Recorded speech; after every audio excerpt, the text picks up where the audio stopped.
Giving us a Erin, profile shot. Look, yeah, there we go. She Oh, looks look at so that. stunned. From Indiana's #1 news source, this is Fox 59 Morning News. Our crews are in some of the areas seeing the most snow. Expect more pockets of it too throughout the day. When that will start to fall and how much we could see in total. We're also watching the road conditions all morning. We have seen crashes already this morning, one of them fatal. The big area is causing problems right now as the news at 9 starts right now. It's on the way. Here's a live look from our drive cam and our tower cam. Yeah, it really just depends on where you live. Jim told us that.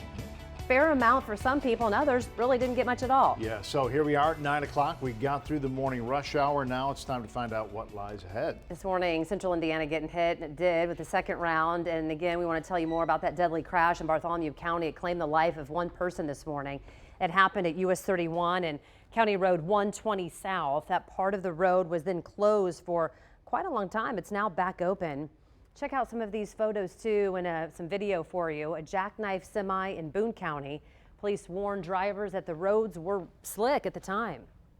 There you see it. Street crews been out salting the roads, plowing where needed. This is video from Noblesville. Crews have been working 12-hour shifts to keep all the roadways safe. And be sure to give plows plenty of room. Again, officials reminding you to take it slow heading out the door. We do have team coverage to best prepare you, starting with Jim O'Brien. And our team coverage of all the weather continues right now. Let's do that with Alexa Green. She's in Tipton right now. Alexa, how's it looking? Hey, good morning to you, Ray, and flurries still coming down here in Tipton. Some good news, though, a lot of plow trucks have already been out, and this is probably what you're going to be seeing on a lot of parking lots right now.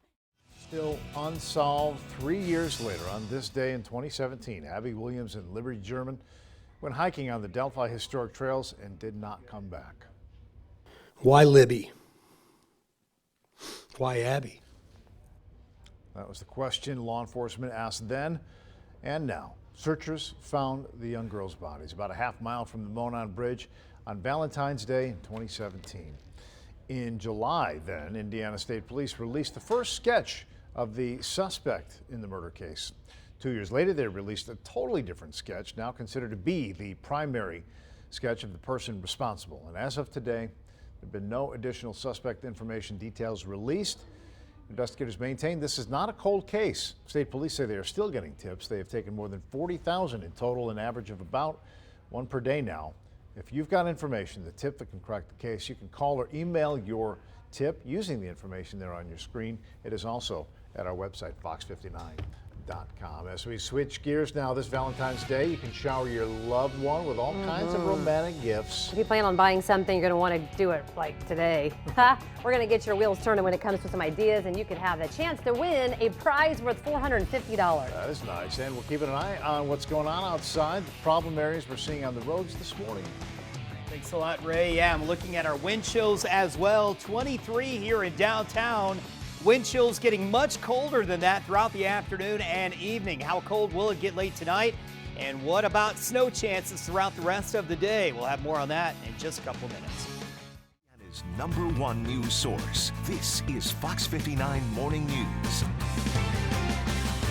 And good morning. Right now, officials are preparing to take Officer Leith's body there from Crown Hill Funeral Home to IMS. You're taking a live look right now here at Crown Hill as the procession again should start here at any moment. The president of the Indianapolis FOP tells us this could possibly be the most viewed police funeral in Indianapolis history.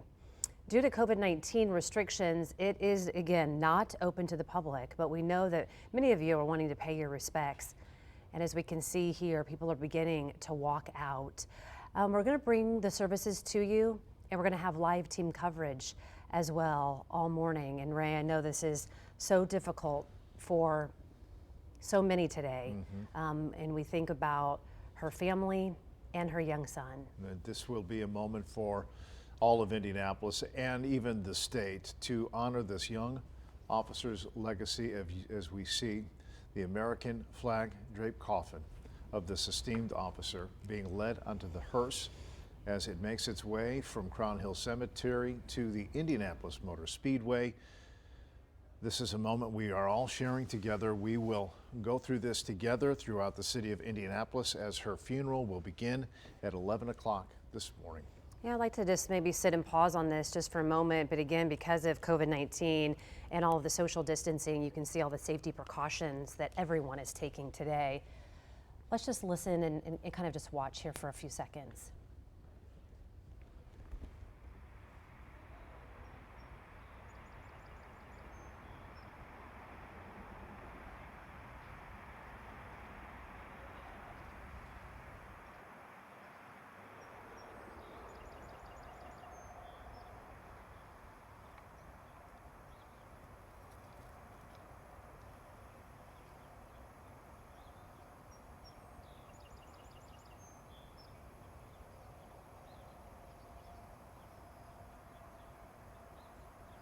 Think about the care and the precision, all of the details going in to honor the life of this officer. We are going to have all of the details for you throughout the morning, the procession, as well as a breakdown of all the tributes that are going to be made during her services today. And we'll share the stories from those who knew her best and loved her the most. So much care and concern went into, how are they going to do this funeral when it is so different than any other, with not being able to have the public there and for it to be open. I want to let my voice go down as we kind of just listen to the motorcycles and the procession take off. Yesterday's opening day lasted 13 hours, and Jessica Hayes is here in studio now with more on what's in store today and more from the president, Jess. Hey, Ray, good morning. Yeah, a lot to get to. Tuesday's marathon ended at 2 o'clock this morning. It picks up at 1 o'clock this afternoon. Now, the big question of whether to call witnesses, though, still not answered. That was pushed into next week. The start of the third impeachment trial in history was partisan. The Senate approved the rules on a party line vote and rejected 11 Democratic amendments. From the World Economic Forum in Switzerland this morning, the president said he is watching, in part. He does return to the U.S. tonight and was asked if he'll attend the trial. I'd love to go. Wouldn't that be great? Wouldn't that be beautiful? I don't know. I'd sort of love to sit right in the front row and stare at their corrupt faces. I'd love to do it. All right, next, each side has 24 hours to present arguments starting today. First, House impeachment manager, so basically the prosecutors, will argue for the president's removal. Then President Trump's defense will argue for the charges to be dismissed. So trial is expected to last 2 weeks. That's without witnesses right now. Yeah, when we talked about this earlier this morning, we were reflecting back on the Clinton impeachment, 5 weeks. The president said he wants this wrapped up by his State of the Union address. That is only 2 weeks to go here, so where does that stand? Yeah, so he was asked about that this morning. Will you delay the State of the Union? He said, I don't see it, meaning I don't see that happening. So talking about the Clinton impeachment for perspective, that lasted 5 weeks, but witnesses were called there. There's the difference. In this case, that's still up in the air. All right, Jessica, thanks for that. Appreciate it. Ange? On Election Day across the state happening right now. Also, some municipal elections happening, and Fox 59 is your Election Day headquarters, and Samantha Myers is in our newsroom this morning looking at school safety referendums that you will see on the ballot. Colby Thielen looking into the technical error at BMVs that caused some delays in getting IDs before the election. And right now we're going to start with Colby to talk more about how the problem is now fixed, right? That is, it's now fixed, and they're actually going to be open for 12 hours today to make sure everybody that needs to get that ID or needs to change their address can do so. Open from 6 a.m. this morning till 6 tonight, but really just now in the last few minutes it's starting to get a little bit without busy the help here. of any kind of medication or supplement. So what you're going to eat, we're going to try out a little nutrient-rich foods that can help you get some much-needed Z's. And up next, you have a chance to win a book with all different kinds of recipes to help you fall asleep better. And tomorrow morning in Angela Answers, we're going to focus on women ages 40 to 60 who have trouble falling asleep and staying asleep. Several factors that can attribute to that, what you can do to get some rest. Make sure you get on vote today. Fox 59 is watching the polls for you. That includes the race for Lawrence Mayor. Incumbent Mayor Steve Collier is up against Democrat Jamar Cobb-Dennard. Stick with us all day long for real-time results and for all of your election information and a complete voting guide, fox59.com/vote. Jim just told me the clouds are starting to roll in, sunshine is starting to end. Still the pick of the week because of the temperature, so we'll take what we can get. Cold right now though, but it's going to get warmer. Yeah.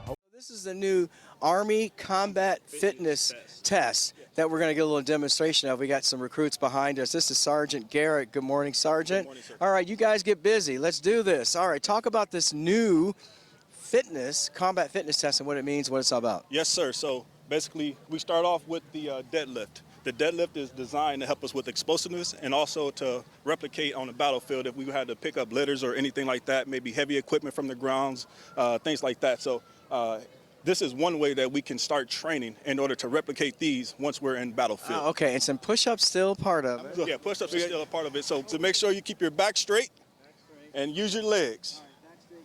Yes, sir. Boom. Oh, no. All right, boom. Okay, we'll see you guys. How am I doing? So cool. He's had a busy month at the Children's Museum of Indianapolis, listening to the Christmas list of dozens of Hoosier kids, tons of them. Now he's excited to read them his favorite story before he and Rudolph and the other reindeer pack up the sleigh to visit their homes tonight. Take it away. 'Twas the night before Christmas, and all through the house, not a creature was stirring, not even a mouse. The stockings were hung by the chimney with care, in hopes that St. Nicholas soon would be there.